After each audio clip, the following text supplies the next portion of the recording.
recording. We should be recording. We should be. If not, this is going to end up being a very weird podcast. Also, we need to figure out how to start this podcast. Yeah, we didn't have any suggestions. Actually, we did have one suggestion. Someone wanted us to do a rap battle, but I'm not prepared for that today, so maybe we'll do that on the next one. I am horribly bad at rapping. If you want to hear me and Elston doing a rap battle, stay tuned. But, ladies and gentlemen, boys and girls, welcome to Wargamers Anonymous, the one-stop shop for all your wargaming needs.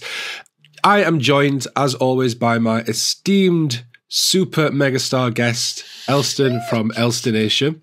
I'm esteemed now. Esteemed. That's just because you've been sat in a sauna. Yeah, like a vegetable. Yeah. So I'm a healthy vegetable now. Well, I mean, that might be a stretch. And my name is Josh from the Pickle Jar. And today we have a third member on the podcast team. So could also be known as a third wheel, but we like it better in context of a third leg. A third leg. So, ladies and gentlemen, let's give a warm welcome for his first appearance on Wargamers Anonymous, Ben from Benjis Hobbies. Hello. Well, thank you so much for having me on. Yeah, Hello. No problem, man. Thank you for joining us. How are you? It's quite all right. I feel properly privileged because I'm your second guest ever, aren't I? Yeah. Yes. Second ever guest on the podcast. Yes, sorry, be rare. Sorry, that ended that conversation. off to a fantastic start so far. So, Ben, you all right then, bud? I'm not too bad, thank you. How are you guys doing? I'm all right. I'm very well. I'm recovering from my week of insane hobby stuff, but we'll get into that shortly. Yeah, you have been busy. So just quickly before we get going, if you're enjoying the podcast, make sure to leave us a like, leave us a review, leave us, a comment, all that sort of stuff. Yeah, leave us a thing. Not a turd on the doorstep. No, don't leave us that. You can find us on YouTube. You can find us on not Instagram, Spotify, and all the other places that you find podcasts. And share us out with your friends that you think might enjoy our sort of random nonsense that we talk about. Yeah, because we are the second biggest board gaming podcast in Denmark. True story, based on actual facts. Yeah, right. Ben, for those people at home that may not know who you are, give a brief rundown of who you are and what you do. Hi, everybody. So I'm Benji from Benjis Hobbies, as Josh said. I have a YouTube channel, and I do hobby content, much like what Josh and Elston do, pretty much. So yeah, that's me. Yeah, we're all friends from doing this, aren't we? Yes. You're quite successful on the YouTube front, and possibly also quite controversial. Well, regarding the most recent video, anyway. A little bit controversial, yeah. Not in a bad way, I don't think. I thought I was quite justified, but clearly people beg to differ. Ben can get the pry bar into those trigger buttons and just yank it a little bit from time to time. So we'd like to start the podcast off by chatting about what we've been working on, what we've been doing hobby-wise over the last couple of weeks. Ben, as you are our guest, we'll put it to you first. So what have you been up to hobby-wise? So at the moment, I'm in the middle of assembling a load of custodies. So that's going to be my next army that I'm working on. So dreadnoughts are done. Some of the, I can't remember the name of everybody now. I've got some of the spear dudes, some of the axe dudes. I've got some of the terminators. So yeah, I've got quite a little posse built up now. So they're all built or almost all built. So once they're all built, they'll be primed and I'll be starting painting. No, I'm doing an Elston with them and building and priming everything, so then I can just do it all in one massive hit. My influence is spreading. Elston, what have you been up to? Oh, dear Lord. Right, so I finished building everything, and the video came out on that, so everyone go check that out, because it's a fun little video. But I'm on to step 2 of the project, which I've been waiting to announce this, so I might as well do it on a podcast. This project is Project FAP. Right? I just want to let that sink in for a minute. Project FAP. F-A-P. Project FAP.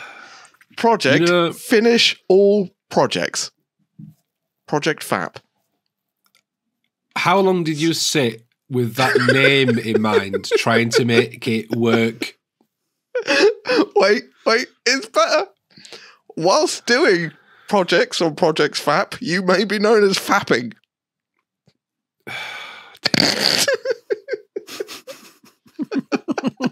And this is the reason we have to put explicit content warnings on the podcast.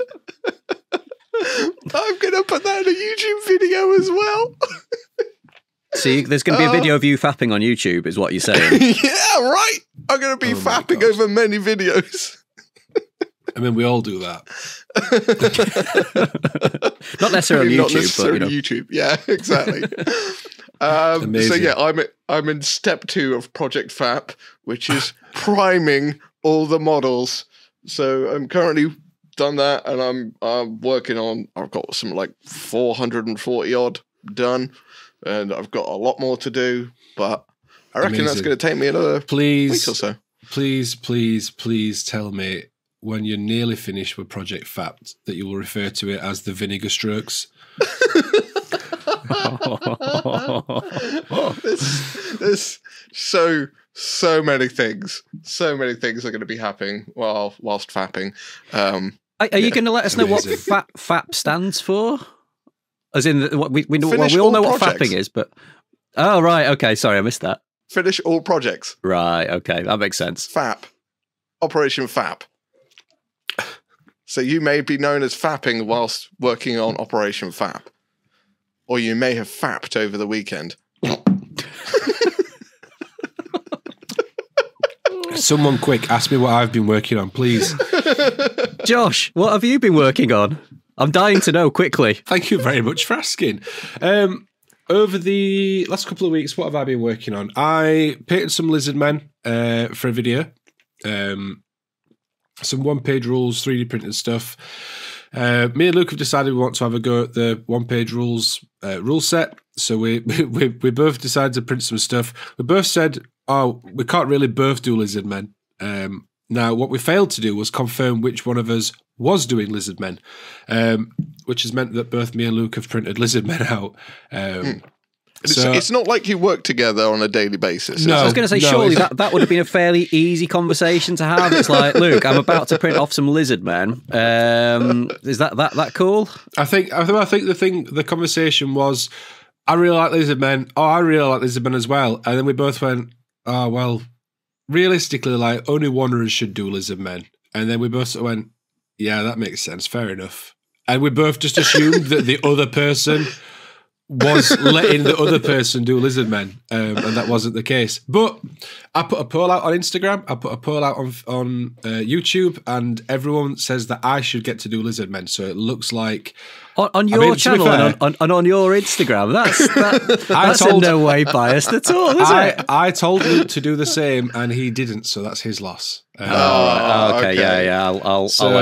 I'll let you off for that one. You are the more active person. With it being Luke, he probably doesn't know how to do a poll because he's like, he's such a boomer. Technology. Yeah. That man is so in-depth in technology and yet also at the same time so out of technology. It's unreal, right? He's just hyper-focused on one topic. Like, really hyper-focused. But then like, I saved some songs on his Epidemic Sound the other day for a video. And when I got home, I said, oh, can you just tell me the names of these songs that we've saved to your favourites list? And he was like, how do I do that? How do I find that? I'm like, really? But wow. So yeah, I've painted them for a video. So I did them. I've been working on some Star Wars Legion stuff. I've actually got sat behind me all of the Star Wars Legion stuff that I've bought second hand, which is 2 full starter box worth of droids. I've got a starter box worth of clones. Right. And then I've got a load of characters, and then I've got all the stuff that I need to build still, which is another starter box of each, and then a load of operatives and characters and stuff. Do you want some advice on how to build the droids quicker? Yeah, sure. Because I built loads of them. It's basically glue the legs to the body with plastic glue and then super glue the legs to the base. and it gives you like a framework you can work from. And it makes it go so much quicker because if you don't stick them to the base, the legs will flop all over the place because they are so spindly. I think last time when I did them, I think I glued all the legs to bases first. Oh, okay, yeah, and then because it just made them easier to hold. Yeah, exactly that. Yeah, torsos and legs. Yeah, that would be my main thing, and then the arms are just a bugger anyway. So that's I've sort of got all my stuff out because I'm going over to Grimdice later today, and I want to treat myself to some more droids because I've not got enough. So I wanted to see what I'd got exactly. So I've got everything out. It's all over my desk. I've started. How many droids do you actually need for a game? So I think at the most you're allowed to take 6 units of like the troop ones. I think there's like 7 or 8 in a unit. There's 9 in a unit if you there's fully 9. upgrade Okay. it. Okay. So there's 8 times. I've already got all the B1 battle droids that I need, but I haven't got all the like extra cool stuff. So I think I'm going to pick up either some stealth droids or some of the Magna Guards. Magna Guard. I've got the super commandos are cool. Yeah, that's the ones, the super commandos. Either that or some B2s, like the heavy troopers, just because they're cool as well. I want to get one of the dwarf ones because they're really stupid looking. They look like a giant nose for a cannon. But I've got all the droider cars that I need. I've got all the B1s that I need. So it's all the extra stuff. Why do droids need eyes? They've got to have something to like optics, haven't they? Yeah, but they could have 1 instead of 2. Don't know. In case one gets shut out. It's just I was just wondering those like dwarf spider droids. I'm like, it's got 2 big eyes on it, and I'm not entirely sure why it needs 2. Yeah, them dwarf spider droids are nice. Maybe it's to make them kind of look a little bit more human, so people kind of like recognize where the front of the droid is. Oh yeah, to be fair. So I've been buying Star Wars Legion since last August. I've got a hell of a lot of droids. What was the first Star Wars Legion model that I painted? Obi-Wan Kenobi. Is that you did that just recently, didn't you? I did that on my stream this week. I still need to base him. I'm having a bit of a crisis of confidence into how to base him because I've always gone with the idea that I was going to base some sort of like Geonosis, like Red Earth, like cracked and stuff. But then I realised that it's very, very similar to my Necron basing, which is also sort of Red Earth, and I don't really want to do them exactly the same. So go slightly browner. I use the AK Interactive like texture effect stuff, and you just if you go brown and then dry brush with an orange, then you still get the Geonosis because Geonosis is more of a browner environment rather than the Necrons. I think the thing that's putting me off that is that I don't want to be fired, and if Luke sees me painting a base instead of using base ready, could you not like do a bit of a mix of like desert sand and stone and like some of like the Mars Earth or something like that to kind of give it a little bit? It might be a bit too bright with the desert sand and stone. I'll have a think. I do need to do something. Like Kenobi is pretty much done apart from the base. I didn't realise you had a contract that says you can't use anything but Geek Gaming Scenics. Yeah. It's how I got the job. On the interview. So, what do you use for basing Geek Gaming Scenics? That is the correct answer. Well You're done. Hired. I got sent a load of stuff from Gamergrass, and I'm like, I don't want to use this. What?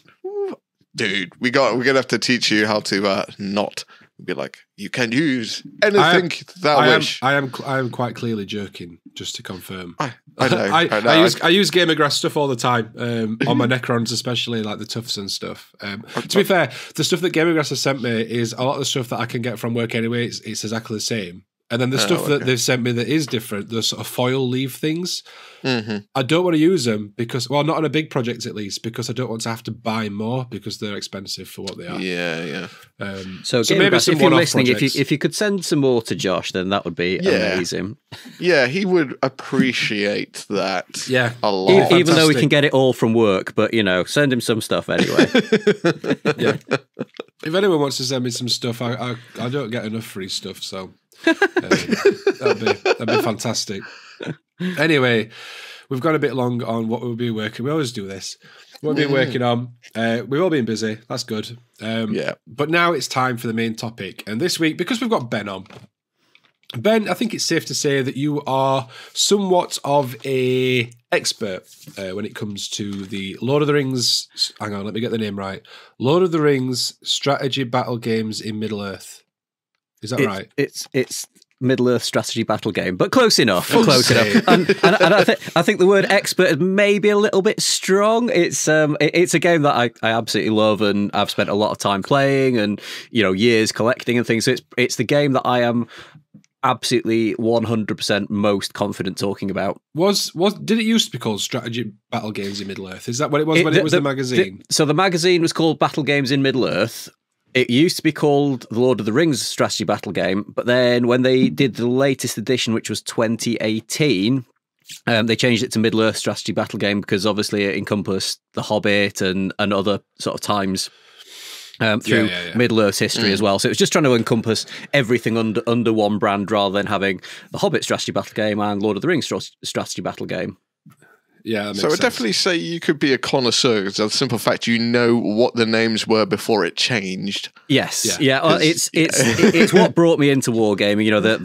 The magazines in particular. I started just before the magazines came out, but it was one of those things like I think like a lot of people, and I on my Facebook group, I put a little question out yesterday, just asking how people got into wargaming in the first place.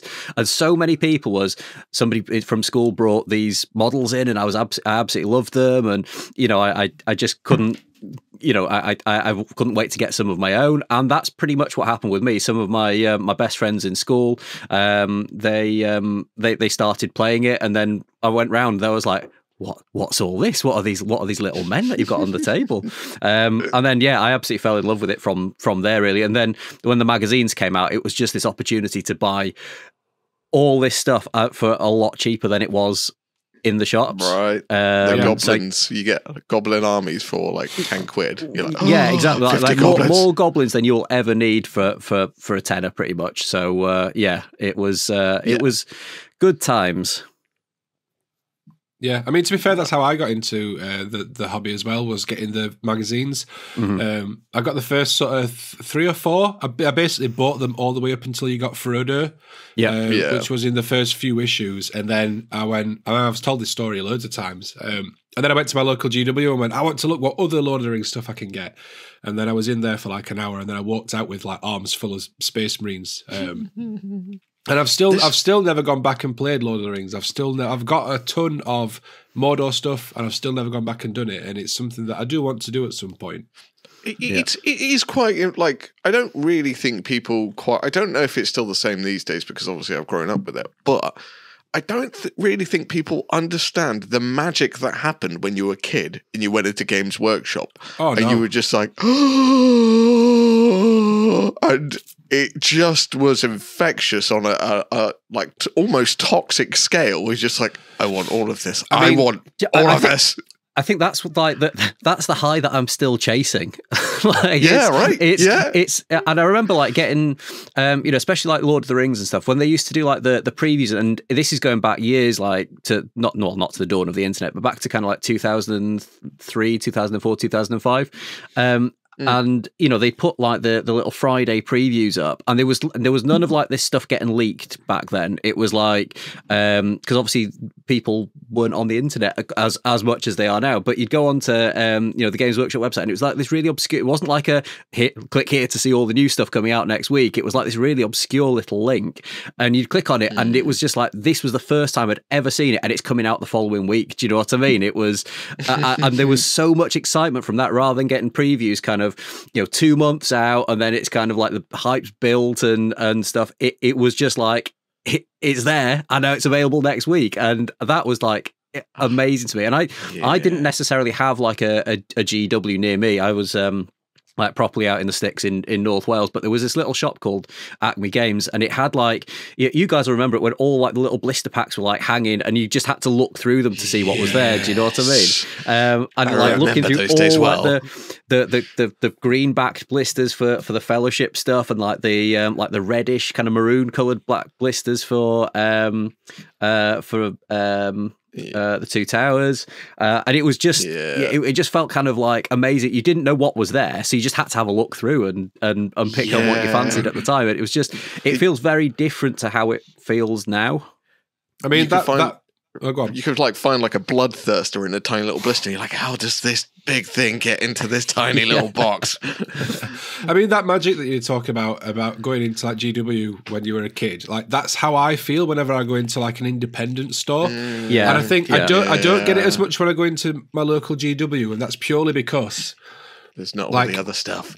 Because my local GW is a smaller one, and like the guy that runs it, Liam, is like one of my best friends. And I love going in and seeing him and chatting and stuff, but they don't stock everything. So it's one of those things where I this is one of the things that I hate about GW is that I can't just go into store and like get whatever I want and have that immediate like, oh, I've got this.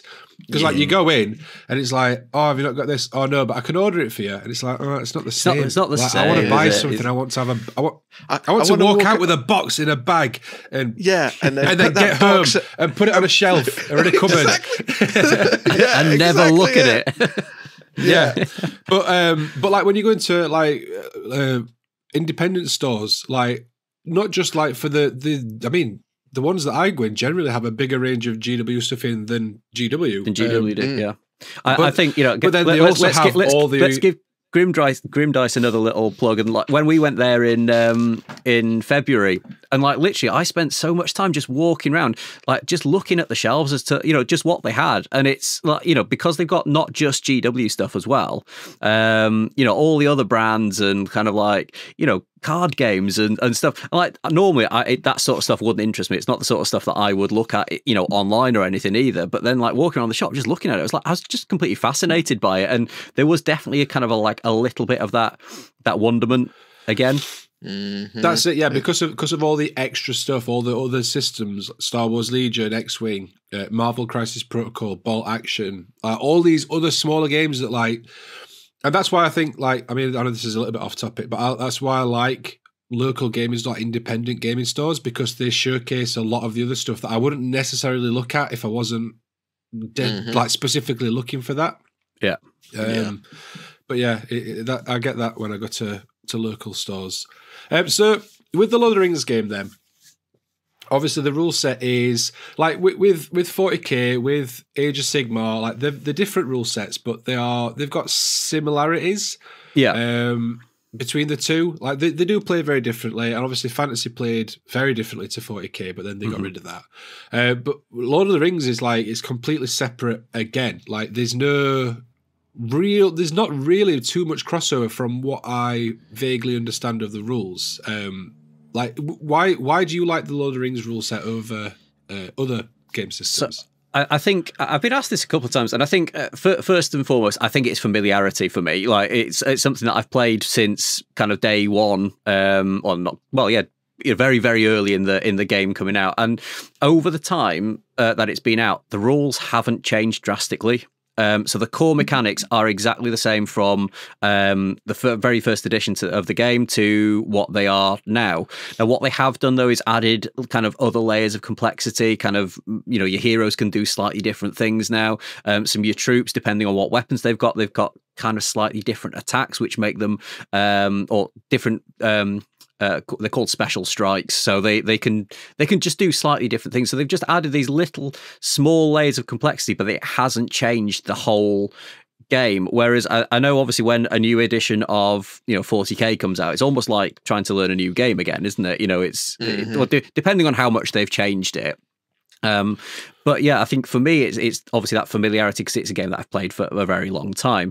What I really do like about it compared to like 40k and AOSO is the kind of alternating activations. So, you roll for priority, person who's got priority kind of gets to move first. So person with priority would then move their troops, and then it allows then the other person to counter. So you're not getting to kind of move, shoot, melee, everything all in one turn, and then your opponent gets to kind of counter that. So I feel there's a lot more of a back and forth, and like what your opponent does then kind of dictates what you then do, if that makes sense. So it feels a little bit more rather than just being, I know in certain games of 40k and things like that, especially when people playing with meta armies and stuff like that, after the first turn, it's almost a called game. Do you know what I mean? And in Middle Earth, I cannot see a point where that happens. One of the other big differences as well is like for 40k and AOS as well, there's a standard kind of points value per game, isn't there? 2000 is kind of the standard points. Like you very rarely hear about people playing 500 points or 1,000 points. It's kind of everybody plays 2,000 points. Whereas with Middle Earth, you could say 400 up to kind of 1250, 1500 is probably the top end that you would want to go to, but anything in between that pretty much is a viable game. Right. So there's not kind of these set sizes, and because of that, what you don't tend to get is meta armies like forming, because at every different points level, each army is going to play very differently. And, what might be really good in that army, like, a big hero or something, actually is not going to be viable at a lower points game because you've not got the troops to support it. So I just think that there is this, there isn't like one army that is the best army, because people play it across such a vast array of different point sizes. And that's kind of what I like about it. And that's why I collect loads of different armies. And I think that's why a lot of people collect different armies, because there isn't just this kind of one size fits all that fits the standard 2,000 points profile, if that makes sense. Yeah. I mean, to be fair, from what I've heard of anyone that's kind of gotten into the Lord of the Rings game, there's nothing bad to be said about the rules mechanics. Rules mechanics are solid, and they know the meta. You hear people whinging about meta and stuff like that in 40k or AOS or whatever, or something. This is broken. X, Y, Z. I just don't hear that with Lord of the Rings. Now, whether or not I'm not connected enough to do that, I don't know. But there is a little bit of that, I guess. That one of the new rule book that came out last week. That's just another really good thing about it as well. Is like you don't need loads of books to play it. So you can play it with essentially 2 books, the rule book and like the Armies of Lord of the Rings or the Armies of the Hobbit. Now what they have done over time then is, rather than kind of adding new rule books, they've added like supplements which include a few extra profiles. So if you wanted to play that army, I guess it's a bit like a Psychic Awakening sort of thing, which I know people don't tend to like, but then they've also got these things called Legendary Legions, which means you can play like a much more restricted list, but you get extra bonuses for playing that list. Nice. So it just kind of, so you can't just kind of pick and choose and choose the best units and put them into one army, because then you'd lose bonuses because of that. Which I think is a nice way of encouraging thematic play, which for me is quite a big part of it. Is why I love the game. But there was a new book that came out last weekend, and people were complaining about one model in particular, which was the Dragon Emperor, which is an Easterling force, and they were saying it was severely undercosted. Now that people have actually played with it, it seems that people are going, oh, actually, no, it wasn't undercosted. It is still, it's a big base. It's, it's a bit of a liability. It can only be in one place at once. It buffs a relatively small area. So, all of a sudden, people were screaming that it was undercosted and that it was broken and things, but actually once in play, it tends not to be. And again, as I said, like, at different points levels, it will play very differently. So, it might fit great at sort of 700-800 points, but at 500 points, you'll probably never play it because it's too much of a point sink. Yeah. Interestingly, do you find that I'm trying to phrase it right. Lord of the Rings is more well loved because it's not under the pressure of 40k and it's 40k's very rapid release schedule. So what I mean in context of that is 40k, you're going to get a new army pretty much every month, or a new codex for a new faction every month, and that pushes the meta along into another broken scenario and another broken scenario. Yeah. But it seems like Lord of the Rings doesn't suffer from that because it doesn't have the release schedule kind of time frame that 40k does. So I think, you know, the factions you got kind of stayed the way they are for a while. Yeah, I think you know, I think I can't even remember when the last book was. It would have been last year, you know. So obviously we're talking about it was Fall of the Necromancer, which was, I'm trying to think when that was, but it was a long time ago. And you know, we've only just had the newest book. Now we get occasionally get kind of like new releases. So you know, there's the Dragon Emperor, there's a load of new stuff on Forge World, but also we get re-releases of old stuff because it's, you know, the range is pretty vast. You know, there's a lot of stuff in there, so you know, you get these re-releases as well, which kind of allows people to complete armies that they might be missing a couple of pieces for. We are kind of getting releases regularly, but also we're not, if that makes sense. You know, as you say, there isn't like a totally new army every month or every 2 months or something like that. It is very much a steady game, and that's what I quite like. I'm a little bit of a completionist, so if something comes out, I kind of want to buy it so that I'm not missing out on it. And I think, you know, having lived through the days where everybody thought the game was dead, you know, Games Workshop had dropped support. I think it was kind of 2016, and it was when I kind of came back in, ironically came back into the game, and I was looking at stuff and I was like, oh, it's, you know, Games Workshop haven't released anything for a long time, and then since then there's been like a steady trickle of releases. It's not that they're kind of releasing, you know, new stuff every month or anything. It is literally a steady trickle, which is makes it a lot more manageable on the wallet. Yeah, I mean, well, sorry, go ahead, Pickle. I was just going to say, like, it's kind of telling. Like, when did the Pelennor Fields box come out? That was 2018, which is four years. It'll be four years ago in August. And that's still the most. That is the current starter box, isn't it? That's the current. It is, yeah. It is. I'm kind of half expecting them to bring out another one, but I don't know what they do. I don't, because obviously there's the new Amazon series coming out in September.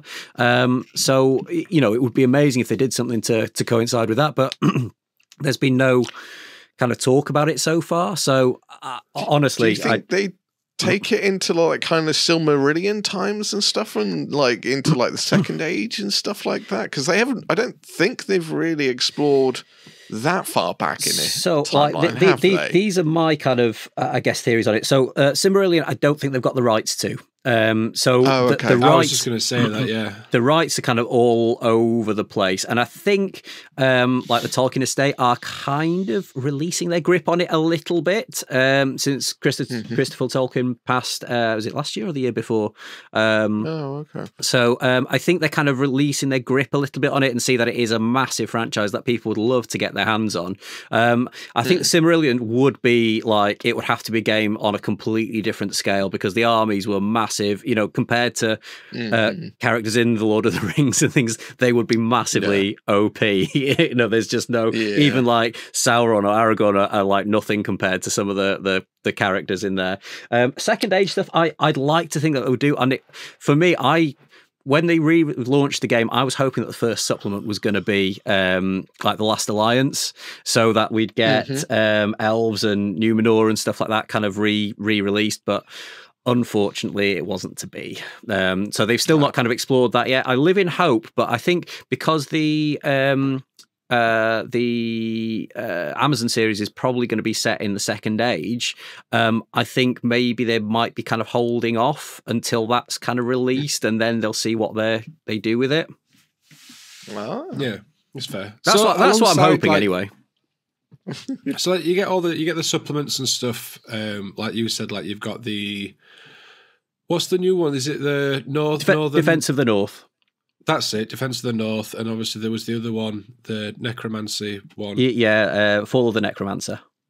Yeah, and then you get the other books as well, which I'm assuming they're not supplements; they're more like narrative play. Because I saw the Quest of the Ringbearer one, and I was like, I'm kind of tempted to get that and play through it. That's a what you call it. That's a supplement as well. So there are kind of legendary legions in that. They've got a few new profiles in them.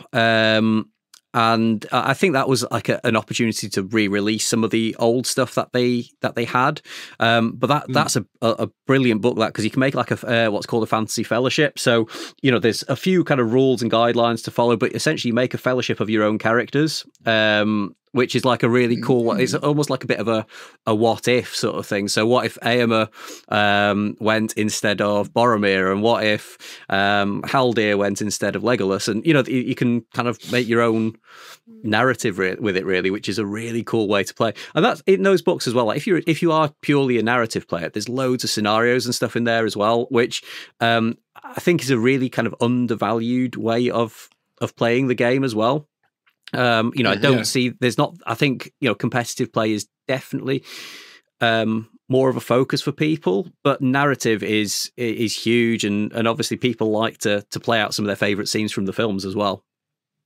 Mm-hmm. Yeah, I think that's the thing that would sort of sell it for me, is like, I would love to play through, and play through like all of that. So the Quest of the Ring, but does that go all the way from leaving the Shire up to Mordor, or is it just to a certain point? Or so some of it will all be kind of covered in other books. So depending, obviously, it's the Quest of the Ring Bearer. So yeah, it is pretty much the Ring Bearer's quest. So it's all like little, almost like mini scenarios, if that makes sense. Some of them are slightly bigger, but yeah, it's essentially kind of just following the Ring Bearer from the Shire through to Mordor.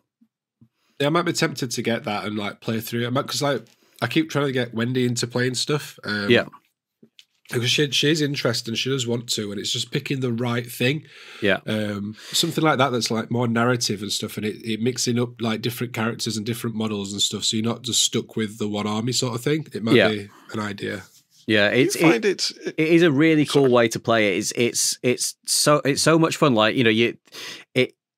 because you're kind of playing with these, like, especially some of the early scenarios, you're playing with like hobbits. Do you know what I mean? It just makes it kind of, rather than it being like army versus army, it's like kind of four hobbits versus ringwraiths, or it's just a really nice way to play, rather than it kind of being just about war, if that makes sense. Nice. Interestingly, do you find it's this is the main comparison I can see between, is an interesting side glance of Lord of the Rings versus 40k, is Lord of the Rings has so much there behind the scenes, behind the game.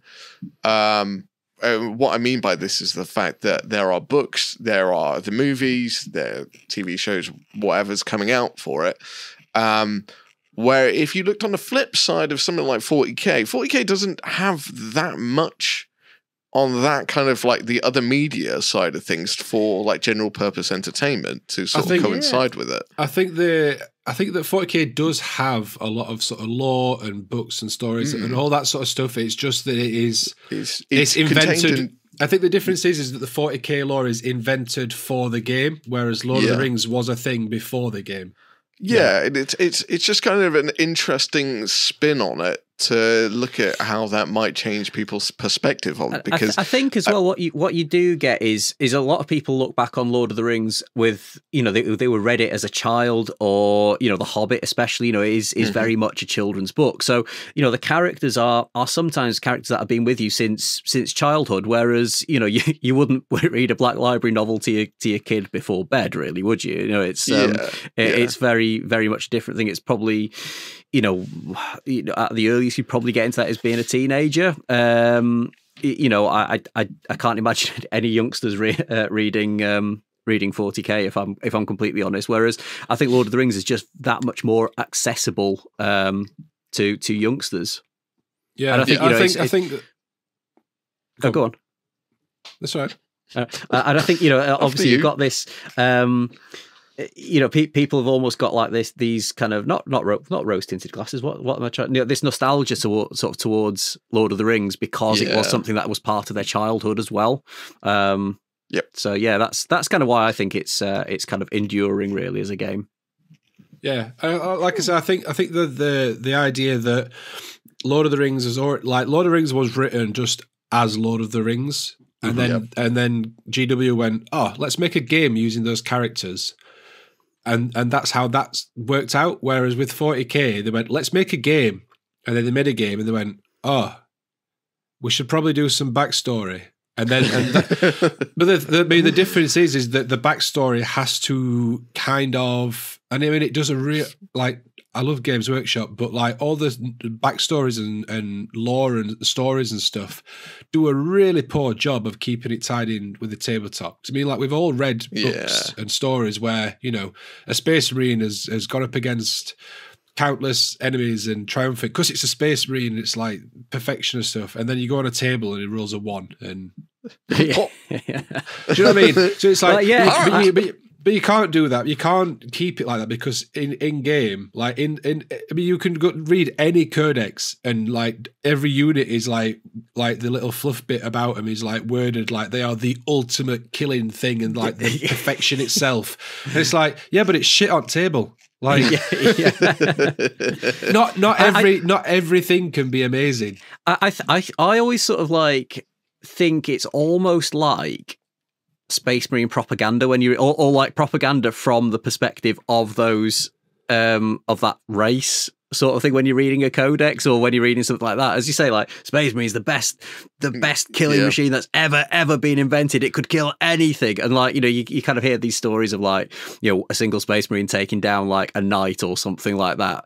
And you think, but then like how many countless other ones have died as well that aren't talked about. And just on that as well, like, you know, a slightly sort of interesting thing about Lord of the Rings is the premise of Lord of the Rings is that the book was written from the perspective of the hobbits.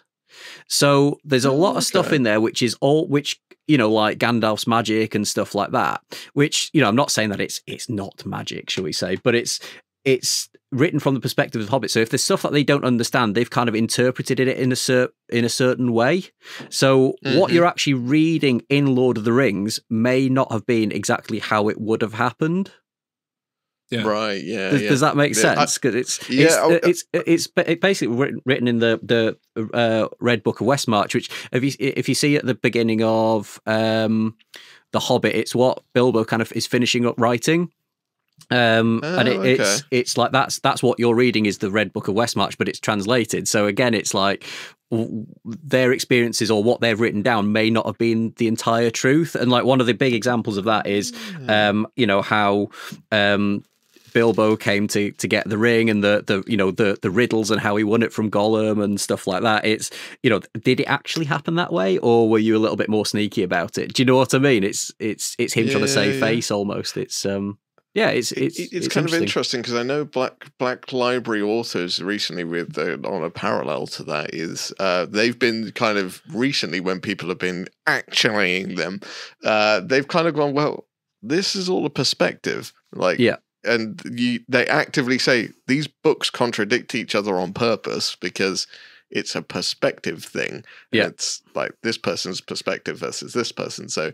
It's not necessarily this is an exact accounting. Whereas I think that's where the Silmarillion is very different to it because that's not necessarily an account of something. That is, this is what happened. Here's the timeline. This is the what. But it doesn't go into that much detail of it, does it? No, it's very kind of top line, shall we say? It's you don't kind of get the nitty gritty as such. Yeah, very. As I said, that was kind of an interesting parallel. I was like, the saying goes, like history is written by the victors, isn't it? You know, it's whoever's kind of there winning or whoever's kind of account you take into it. You know, it's, you know, the invading forces are there to free the land, or are the invading forces there kind of taking your land, sort of thing. It's It kind of it breeds the longevity of the game as well because people will love Lord of the Rings regardless. So whether or not they love the game or not, they will love Lord of the Rings. So even if they don't like the game, they'll love the models. And so you kind of, it's that, as I said, it's a long-term game, basically. 40k and fantasy, Age of Sigmar, they've got to keep on cranking that out because otherwise the enthusiasm will just die off. Whereas Lord of the Rings will just keep on chugging along. I think, you know, it's a bit of a testament to it that people, that are getting into the game now are still buying models that are like 20 years old. Right. Which is fantastic. Don't get me wrong. It would be nice to have some updates of the very old ones, but yeah, I think they're still, it's still nice to sort of feel that my old models that I've got aren't outdated, or they've not been kind of written out. They might have been replaced with a new cooler plastic one, but it doesn't negate, it doesn't mean that I can't use my older ones again. Do you know what I mean? I know obviously it's a bit contentious about kind of the tactical marines and the mini marines and stuff like that compared to Primaris, but yeah, it's nice that kind of those old models are still very much usable and still for sale. They're the most up to date version of some of those models. Still more up to date than the Guard, though. Yeah. Yeah, I remember when the Guard came out, because it's in some of the issues with Middle Earth in White Dwarf, and The Guard came out at the same time as Lord of the Rings. Yeah. Brilliant. So that was our Lord of the Rings chat. I'm definitely wanting to get into playing Lord of the Rings. Like I say, I've got a load of stuff. I actually bought a new model. I bought the Witch King when we were at Grimdice, speaking of it, back in February. Oh yeah, I can't remember buying him, but apparently I did. Yeah. And so I'm definitely wanting to look into getting into it. Maybe we can organise a game at some point. And we keep saying it, and it's we'll definitely have to make some time. But that was our Lord of the Rings chat, and we are going to now move on to Elston's favourite segment of the show. Here is the snack attack section. So for those of you that don't know, this is the section of the show where we take user-suggested snacks or drinks or whatever, and we try them out on stream, and then we give them ratings. Now, we're doing it a little bit different this week because Ben is our guest. So we asked Ben for a suggestion. Ben, would you care to share with the audience what your suggestion for Snack Attack was? And just talk us through it. Absolutely. So I suggested that we take a look at popcorn. It's to me, it's like a fantastic snack, and I wouldn't say it's healthy, but it's healthier than a lot of other snacks out there that you've already discussed. So I thought it'd be a good one to bring to the table. Also, that is definitely not the reason why I asked Ben to come on this show. Absolutely definitely not. So we've all got the popcorn. Are we all having a rustle? Yep. Yeah. So we've got the proper corn. Proper corn. And we've got sweet and salty. I think we've all got the same, haven't we? We have. Mm-hmm. Mm-hmm. So, I mean, I went for I bought a multi-bag so that I could have a smaller bag because I'm trying to diet. So it's only 64 calories in the bag that I've got. Which is I've got 400 calories. So, I mean, we've all had popcorn before. We know the deal. But for the sake of trying it on the podcast, we're gonna have a crunch. Right. Here's a question for you. Obviously, we all know popcorn. We've all tried popcorn. Yes. This is Ben's suggestion. And I think we've all tried it. Do you have a favourite type of popcorn? Yes. What's your favourite? Bacon. Bacon popcorn? Mm-hmm. Yeah. So what you do, you get plain popcorn that you do yourself. And put bacon on it. I mean, essentially, yeah. you do it, and you drizzle it in like maple syrup, like not a lot, just a little bit, and then like really finely chop up bacon, like really like finely diced, like sprinkle it in, mix it around and stuff. Absolutely fantastic. Wow. I mean, if I was just buying a packet of popcorn like this, then I'd go for the sweet and salted mix because I like sweet and salted, so it's best. It's difficult to choose, isn't it? Yes. You couldn't just choose just the one. So why not both? I mean, I'm not going to lie, Pickle. That suggestion has made me aroused. Yeah. I was going to say like that. I know what I'm doing this afternoon. Right? How do you make any food better? Put bacon on it. Bacon. Yeah, bacon and syrup. Yeah. Yeah. Wow. So these are really nice. They're very tasty. Like I said, it's not many calories. So if you are dieting like I am, then one of these smaller bags It's not a bad snack for an afternoon. Like I usually have snack bars that are more calories than this. So these are pretty good. I think I worked out that these big bags. So we got Elston and I've got these big bags, and I think they're just over 400 calories. So don't get me wrong. If you're kind of not dieting, and they're relatively kind of. You could eat 400 calories, don't get me wrong. You probably don't want to just eat 400 calories of popcorn. But if you're going to be pigging out anyway, and eating an entire bag of some sort of snack, it's not a bad way to do it. I mean, I'm not going to lie here. Like, I'm looking at this bag, and then I'm imagining how big the bags are at Cinema Popcorn, right? And the bags or the tubs at Cinema Popcorn are obviously bigger than these things. Yeah. Yeah. Possibly by a substantial degree as well. And I will go through one of those big tubs before a film starts. Yeah. Easily.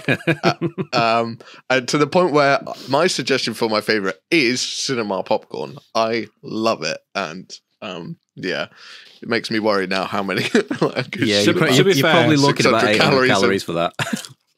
Cinema Popcorn is just that sort of holy grail, though. It is like. Right. I don't know what it is that they do, but it's always nicer than just. Until you get to the bottom, then you start picking up the corn things and crunching them, and they're like, there goes a part of my tooth. I think it's because it's slightly warm as well when you get it. Yeah. So I think that kind of maybe makes a difference. Which obviously, when you're wargaming, you're not going to be able to get warm popcorn. No. So something else to mention about these as well, because I know that we have. Vegan and vegetarian listeners. These are vegan friendly. But don't add bacon. Interestingly. No, don't add bacon to these. You can buy Cinema Popcorn in packets now. Wow. You can, and thanks for telling it's me amazing. Yeah, they're amazing. So we normally give these scores when we rate things as discussed. Right. So here's the question, Elston. Right. Does popcorn count as crisps? Because we said that we were going to remove the oil index from everything that wasn't crisps. Yeah. I would say no. I would say I would normally class them as a crisp, but I think just as an outsider on this matter, but they do kind of leave a little bit of like a residue on your fingers, like a little oily residue. So right. I don't know whether that kind of comes into play here at all. That would come under the finger residue. Of course it would. Yeah. The oil index is kind of like once you've eaten in your mouth. A bit of right. After you've eaten a few of them, your mouth kind of feels.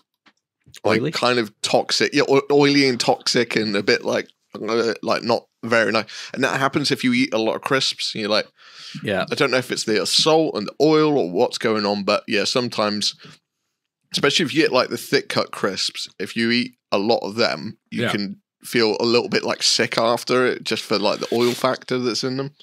So let's say they're crisps, and let's put an oil factor on it. Yeah, okay then. So we'll go from the top then. So finger residue contamination. They're not too bad. Yeah, I'm not really noticing too much. I mean, popcorn, I guess there's not really much coming off. I'm just looking at them now to see. Like, you basically, after a bag or a tub, you probably want to wipe in one of your trousers or something. Yeah, it's not like eating Doritos where you have to have a wipe after every one. No. So yeah, I think I'm going to rate them a 9 out of 10 for finger residue because there's hardly anything. Yeah, I'll go with that. 9 out of 10. It's just very, very slightly oily on the fingers, I would say. But it's very slight, and as you say, I think you could probably go through an entire bag and not be particularly oily afterwards or residue covered. So yeah, I'd agree. 9 out of 10. We do kind of focus on the wargaming element with these snacks to a degree. So the next one is weight to chew ratio. Now, because it's popcorn, they're going to have a pretty low score. Not very. You could quite easily smash a bag of these in no time at all. There's not much chew value there. I think Elston hit the nail on the head when he said you could get a tub that's twice this big at the cinema, and you could scoff it all before the film even starts.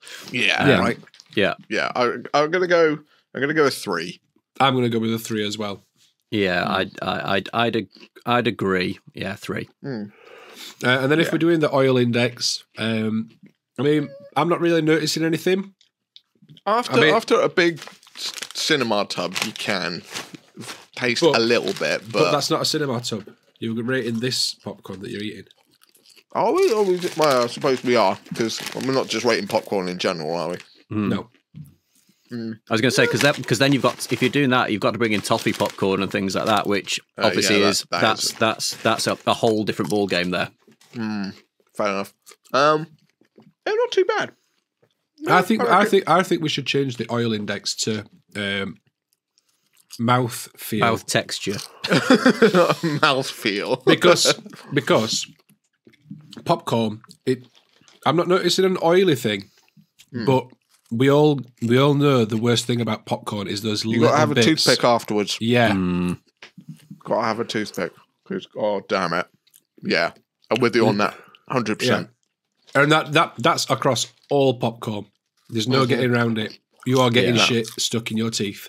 Yeah, I was actually going to bring that up as a new thing in, but yeah, I'm glad you. Yeah, let's change it to like mouth. Mouth effect. Mouth effect. Oh, I don't know. Yeah, mouth effect. Why not? Perhaps it's one to take offline. All right. Well, if in that case, then, other than the small bits that do get stuck, absolutely fine. But because of the bits that get stuck and stuff, it's a little bit of aftercare work needed. So I'm probably going to go for maybe 6 out of 10. Yeah, I'll go with 5. Wait, should we call it mouth aggravation? Yes. Because that's what it is, isn't it? Yeah. How much can this thing aggravate your mouth? So there you go, folks. We've changed the oil index. It is now mouth aggravation. I'm going to go with a 5 because getting that stuff in your teeth is a real bastard. Yeah. So, yeah. 5 out of 10. Cool. So overall scores then, as a wargaming snack. Ben, what was your mouth aggravation? I'd go with a 5 as well. It's a difficult one because it doesn't. Some bags, it depends if you kind of get lots of those little bits in it, but then some bags you don't necessarily get it all the time. So it's I think there is a little bit of a difference between the bags. So I was going to go with a 5 there as well. Yeah, okay. Cool. So overall scores then. It's a wargaming snack. It's pretty good. Yeah, I was going to go with a nice 7 out of 10 as a wargaming snack. I think. Go on. I'm going to probably go 8 because these last a long time, and they don't.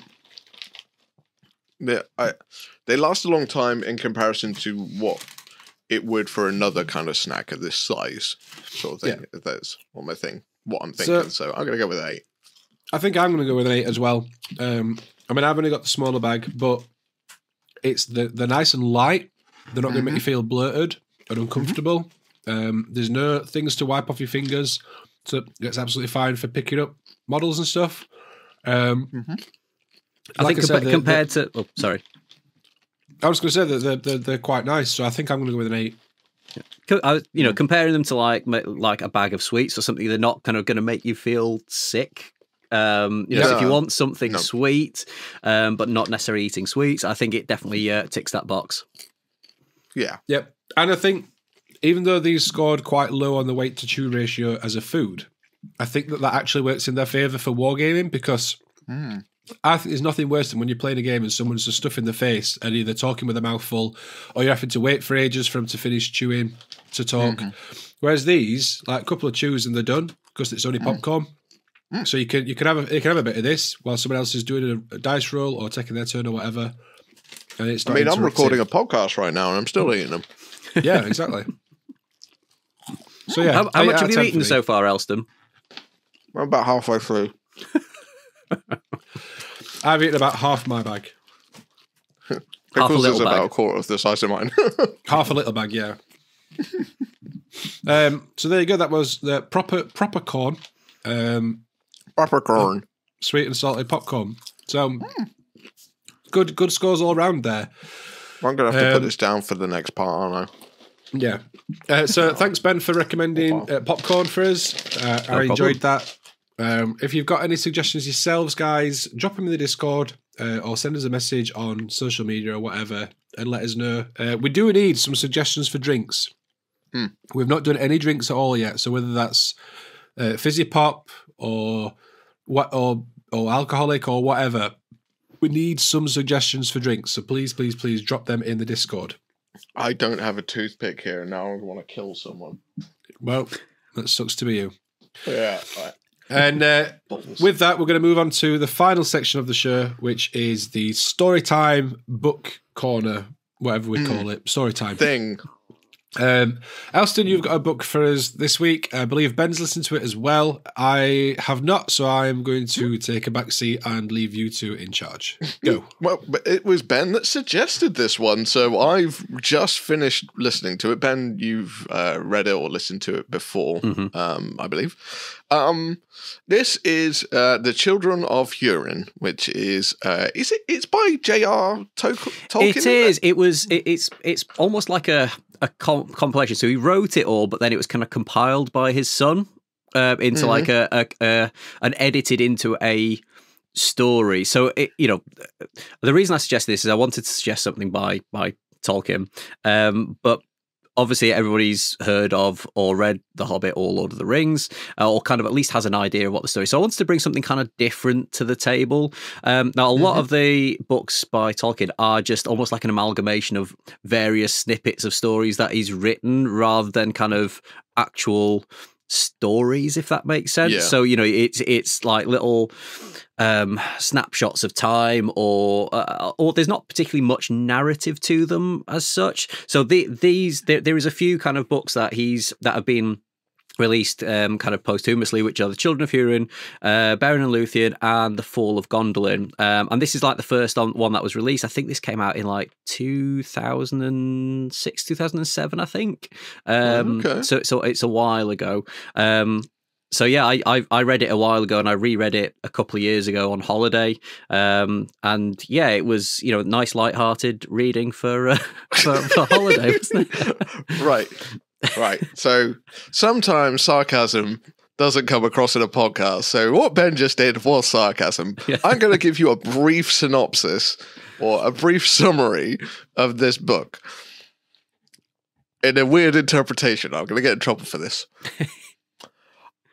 If I were to condense this book into a kind of statement, I would say ancestral Romeo and Juliet. Yes. Kind of. Yeah. So it's not a nice book. No, sorry. When you think of like Tolkien, when you think of Lord of the Rings, it's like, oh, a nice heroic story, and the good guys win and stuff like that. In this one, it's not so much.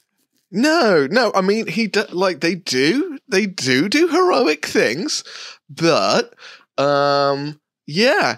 No, it's kind of twisted, the entire thing. It's basically, there's correct me on whatever I say here, Ben, because the first time round I was like, getting it. There's a guy called Hurin, and he basically gets captured by Melkor and told that he's going to keep him alive, and he gets to watch or basically see everything that happens in Middle Earth. He's not going to kill him, he's just going to let him watch what happens, and his line gets cursed, like all the people in his family. And the main protagonist, I want to say the main focus is on his son, Turin. Yeah. But he's also got a daughter called Nienor. Is it Nienor? And yeah, basically things just don't really go right. They should go right for the way it's all set up, but they don't, and it's there's a lot of stuff that kind of happens to them. I don't know if you. It's been out for a long time. If people we can spoil it, it's fine. We could spoil it. Okay, so basically just Turin. He's taken to Gondolin as a child, and he's kind of like welcomed by the elves, and then accidentally he kind of kills, or one of the elves dies, which isn't necessarily down to him, but people, he thought it was his fault. So then he kind of runs off into the wild, and people are trying to find him, say, no, it's all right, you can come back, it's fine, we don't blame you. And then he's, all sorts of stuff goes wrong for him, like his friends get killed, he gets a petty dwarf kind of tells orcs where they are and kind of leads them to them, and then when he's captured by orcs, and then when his friend comes to rescue him, he accidentally kills his friend, and there's all these things that kind of happen, and in this as well, he tries to go and find his mother and sister. And he finds that they've kind of moved on and he can't find them and things, and obviously which really kind of upsets him. Then one day he finds this beautiful girl who can't remember who she is or where she's from. They get married and they're having a child, and can we spoil it? Are we spoiling it? Yeah, we can. Yeah. You can do it. And it turns out to be his sister. Who doesn't remember because she has been cursed by a dragon called Glaurung.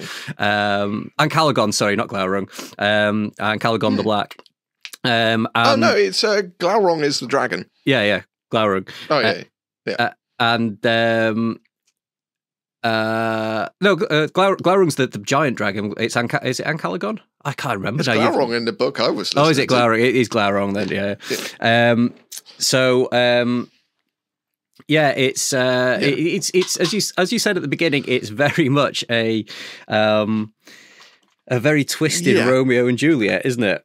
Yeah. The weird thing about the book is it keeps on setting him up to be awesome. It keeps on. He runs away from the elves. He finds a load of men who are like misfits, and he kind of wrangles them together to become a fighting force. He becomes the captain, and then they all die. And then he goes off and he does something. He kills a load of people, save a load of people, and then they're not happy about it. So he goes away again. Then he finds a load of men and makes them a captain, and then he has to go fight a dragon, and a lot of them die. And then his best friend betrays him, and it's just this ongoing cycle, isn't it? You think, set you up, things are smash you down, finally turning around for him. Oh wait, no, they're not. It's horrific. And then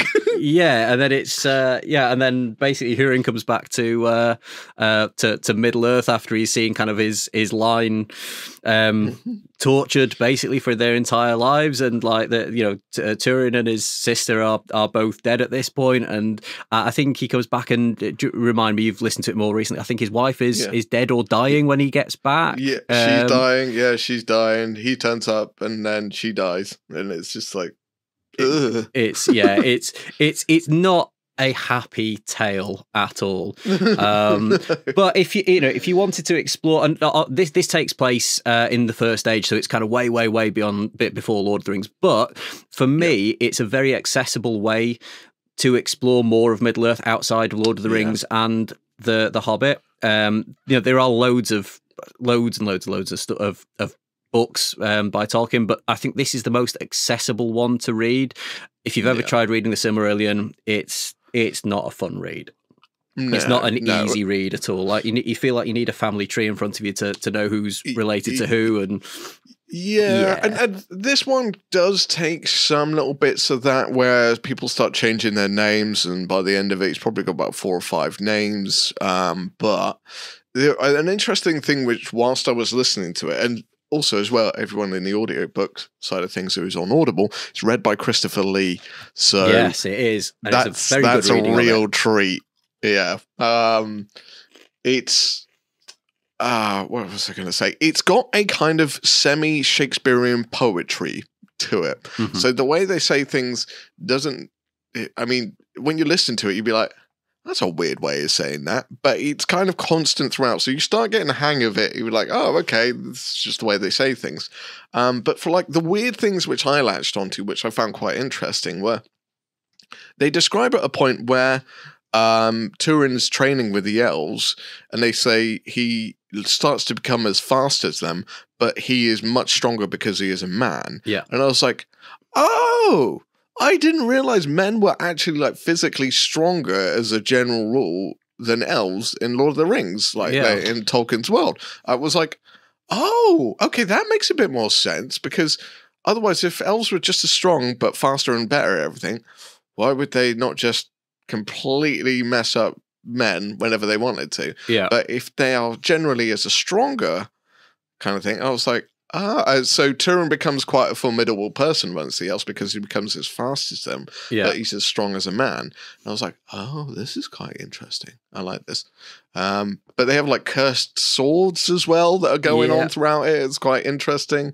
He's got a dragon helm. So I think it would make a really cool like game. Really, I think you could make a very kind of cool. It would almost be kind of semi-historical fantasy, almost. But I think it would make an absolutely fantastic game.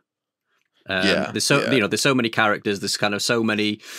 You could flesh it. It would probably need fleshing out a little bit in terms of the factions and things, but I think it would make a really cool game. Yeah. Also, as well, understanding how big Glaurung is would be quite interesting as well, because he's supposed to be like the supreme dragon or something. I don't think he has wings. Am I right in saying that?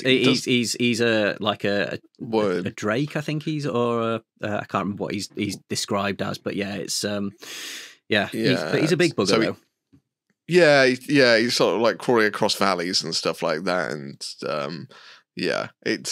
I was generally surprised when, at the end, when he meets his end, how easily that kind of killed him. I was like, the tiny little just thing like hides in a valley and stabs him. Pops him. Yeah, stabs him in the belly once, and it kills him. I'm like, this guy's supposed to be like the size of a mountain. So, okay. Anyway. It's an interesting read. I'd definitely say give it a try. It's a unique read. It was definitely not what I was expecting. But it does have dragons in it. It does have tragedy in it. It's got some messed upness in it, and it's an interesting one. So, but as I say, it's one of the books that kind of it's the first in that series. Like in terms of the stuff that's kind of released more recently. But it's an easier read than some of the other work. So if you are looking for that kind of expansion of Middle Earth and want to kind of read more tales, it's probably where I'd recommend starting. Mm-hmm. Yeah, it's definitely digestible compared to the Silmarillion. Yeah. So what do you think, Pickle? You going to give it a listen? Yeah, that sounds. I mean, it sounds horrific. Like I'd probably enjoy it. It sounds like I'd enjoy reading it. I mean, I'm big into like Lord of the Rings and stuff, and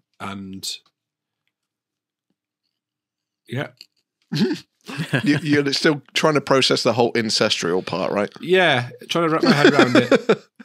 It's one of the things, when people explain things to you, and because you've not actually done the thing or read the thing or played the thing or whatever, you're sort of like, yeah, that makes sense, I guess.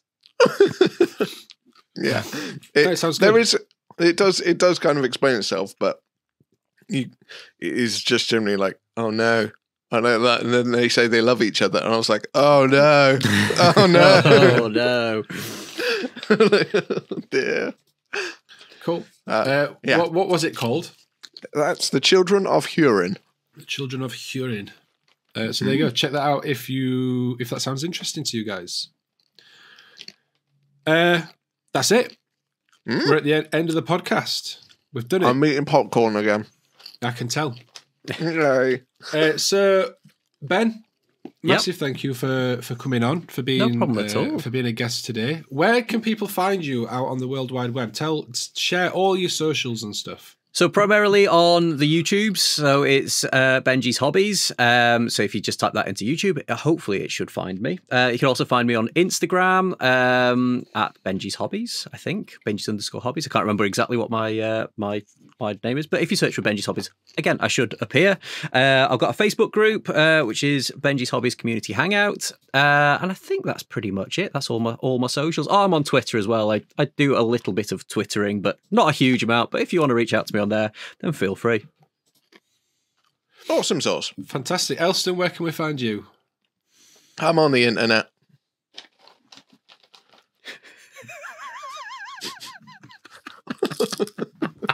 Fantastic. You can find me on my YouTube channel, Elston Nation. There's a Facebook page, Elston Nations Minis. And sometime, somewhen, and I'm not going to set dates anymore. When some point there will be a Wargamers Anonymous Facebook page.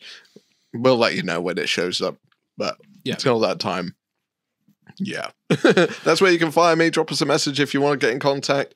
I might respond. I might not. Depends if there's popcorn available. Brilliant. And you can find me, as always, on the Pickle Jar YouTube channel, or you can find me on my live stream channel, Pickle Vision, where I live stream every Wednesday and every other Sunday morning. You can also see me on Instagram and all those other sorts of places. Or you can join us all over on the Discord down below in the description. There's a link for that as well. So thank you, guys, for joining me again this week. Ben, thanks for coming along and making your debut. I'm sure it'll not be the last time we have you on. No problem at all. I've absolutely loved it. Thank you for having me on. No problem at all. Thank you guys all for listening. I hope you have a lovely the rest of your day or evening or whatever time it is that you're listening to this. And we will catch you on the next episode. Bye for now. Do you think people will want to hear me chewing popcorn as the outro to this video? I mean it sounds as good as the normal outros, doesn't it? So if I do this but it's doing open mouth chew. I mean it's kind of like ASMR. I can just put some more in. That's what she said.